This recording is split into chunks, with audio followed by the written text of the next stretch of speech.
Aleykümselam və rəhmətullahi və barakatuh. Sonra qardaş soruşur ki, yəni insan ailəsi heyz olduğu halda cinsi əlaqədə olarsa, hansı kəffarələr düşür onun boynuna? Əlbəttə ki, elm əhli, alimlər ittifaq ediblər. Qadın heyzli olduğu halda onunla cinsi əlaqədə olmağın haram olması haqqında ittifaq ediblər. Və Allah Subhanahu wa Taala'nın bu ayəsinə görə Allah Subhanahu wa Taala buyurur ki, Bəqərə surəsində: "Fa'tazilun nisa fil mahid və la taqrabuhunna hatta yadkhulun fa idza tatahharna fa'tuhunna min haythu amarakumullah." Yəni qadınlardan uzaq durun heyzli olduğu vaxtda, onlara yaxınlaşmayın. Elə ki paş oldular, onlara yaxınlaşa bilərsiniz Allahın sizə əmr etdiyi yerdən.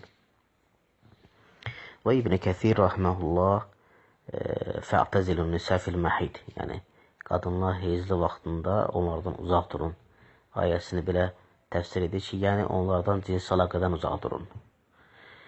Və həmçinin Əbu Davudun rivayət etdiyi hədisdə Muaz ibn Cəbəl radiyallahu anh buyurur ki, Allah Resulü sallallahu aleyhi ve sellem'dən soruşdum ki, mə yəhilli rəculun min imraati və huve haid, yəni qadın heyzli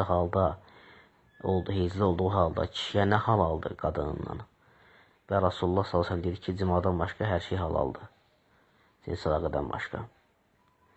Və o ki qaldı, yəni heyzli ikən cinsi əlaqədə nə boynuna kəffara düşür insanın.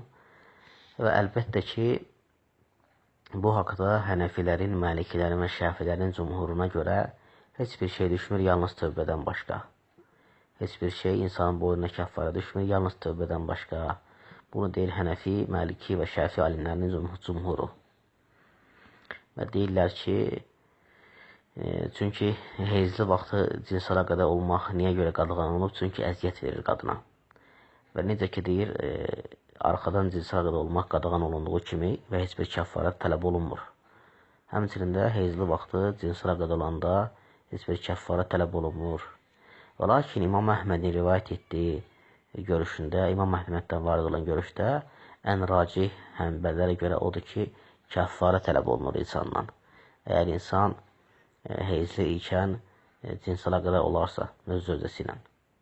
Və kəffara da 1 dinar və yaxud yarım dinar kəffara verilməlidir.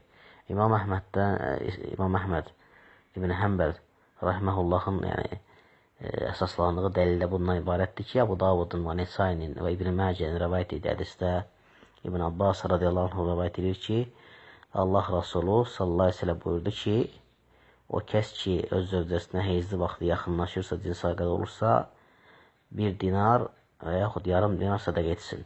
Həmin hədisə də Şeyx Əlbani səhiyləşdirib. Allah bir daha doğrusun.